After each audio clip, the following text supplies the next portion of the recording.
And now, ladies and gentlemen, from Donald Trump's Trump Plaza Hotel Casino here on the boardwalk in Atlantic City, New Jersey, let's get ready to rumble! It's the battle of the ages. 12 rounds of boxing for the heavyweight championship of the world. Introducing first, fighting out of the red corner, wearing the white trunks and weighing in at an official weight of 257 pounds. This 1968 Olympic gold medal champion won the heavyweight title in 1973. After a 10-year hiatus, he returned to the ring in 1987, and since then his record has been a perfect 24-0 with 23 KOs. His career record as a professional, 69 victories, 65 KOs, only 2 defeats. 56 of these KOs have come in 4 rounds or less, and he's considered by most experts to be the most devastating puncher in heavyweight history. From Houston, Texas, ladies and gentlemen, the challenger and former heavyweight champion of the world,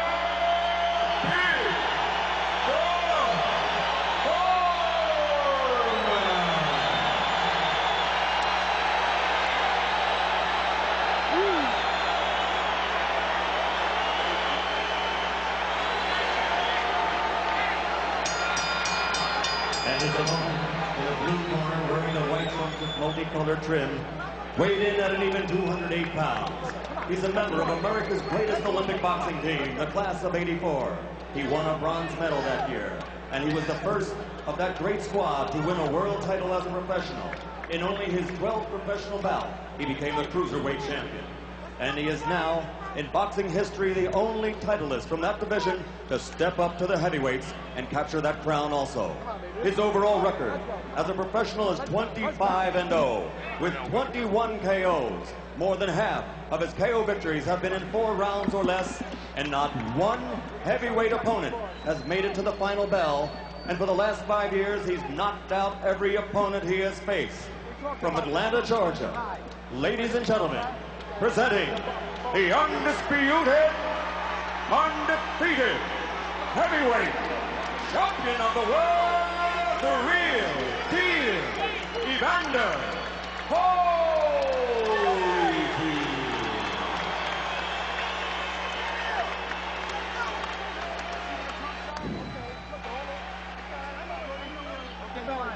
Over there. I know what a belly button is. Okay, gentlemen. You both received your pre-fight instructions in your dressing rooms. I expect a clean break at all times.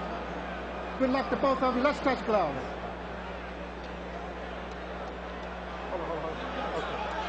George Foreman has said, "It is my destiny.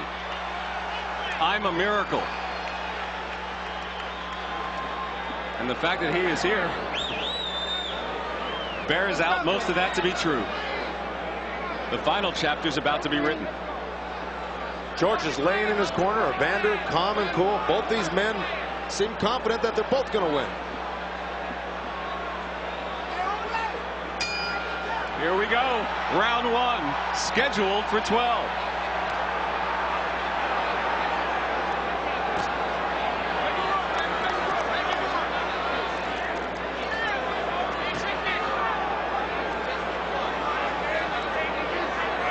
Holyfield exploring with some jabs and working the body, and Foreman has yet to throw a punch.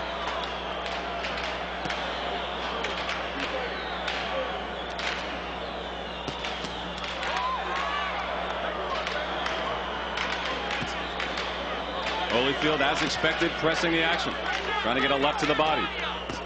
Foreman will throw far fewer punches and will cover up with both hands crossed across his face. He's got a deceptive defense, Len.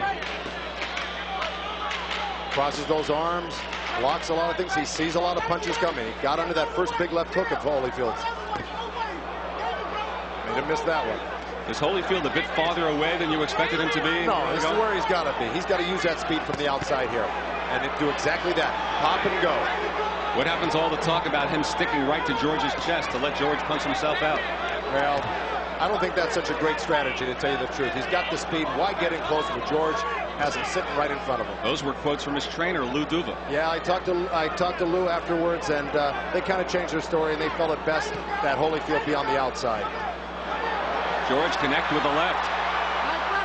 The crowd reacts to anything positive that Foreman does halfway through the first round. Oh, And Holyfield with a combination. left hook, right hand. George, the long distance left. Look how he covers up with both hands. Of course, when he's got his arms crossed like that, Georgie Benton knows he can't punch with his arms crossed. It's purely a defensive position. Foreman obviously the much slower of the two in ring speed and punching speed. Holyfield trying to use that as an advantage.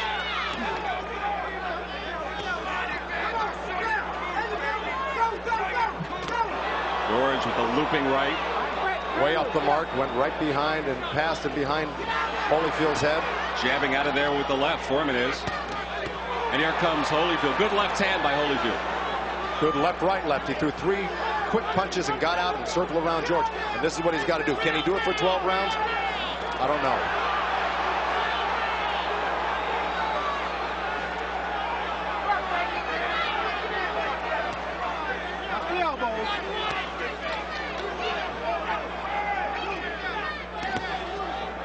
Holyfield pressing the action, which gives him the advantage when it comes to the scorecard if all else is even. Well, it's not a farce yet. 1 round complete.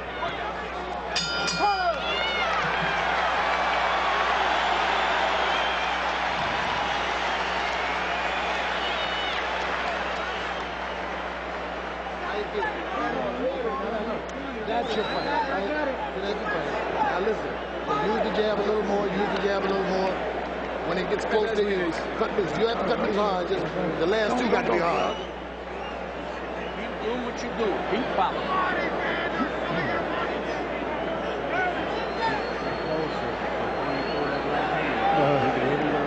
He reaches for your jab.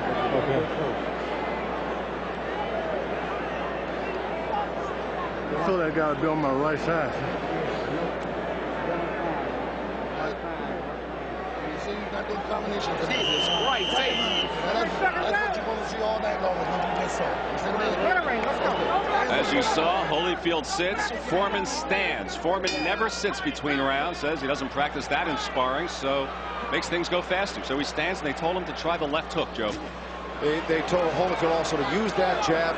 When you do get inside, bit to the body, quick punches, let him go. He said they didn't have to be hard, but let him loose and then get back out.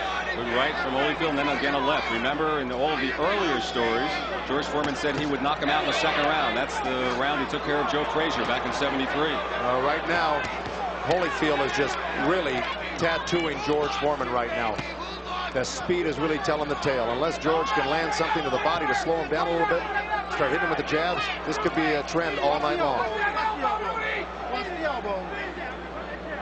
Georgie Benton told Holyfield, this is what you're going to see all night long. Just him plodding in after you, looking to load up. And a big swing and a miss from Foreman. That left to the body got through, though. Now that was a low blow, and let me tell you, Rudy Battle jumped right in and told him, keep him up.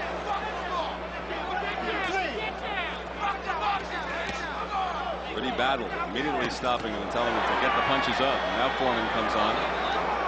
During the rules meeting, there was a lot of discussion from the Holyfield camp about low blows and even some elbows thrown by Foreman. It's hard to tell what exactly is a low blow, though, with Foreman. With the high drugs. Watch your head. He's going to pull halfway up to his chest, that's for sure.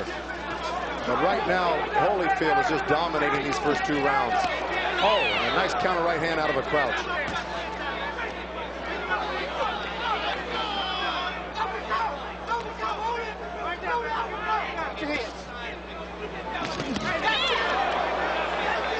Good exchange.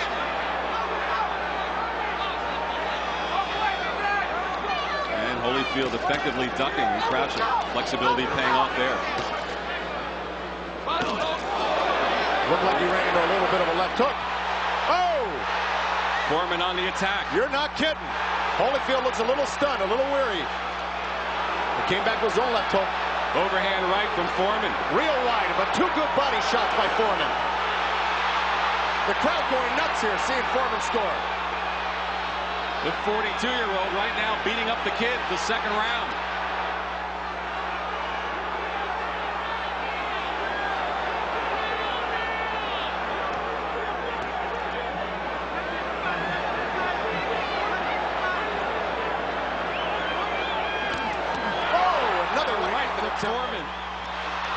And a combination. This is where Holyfield shouldn't be.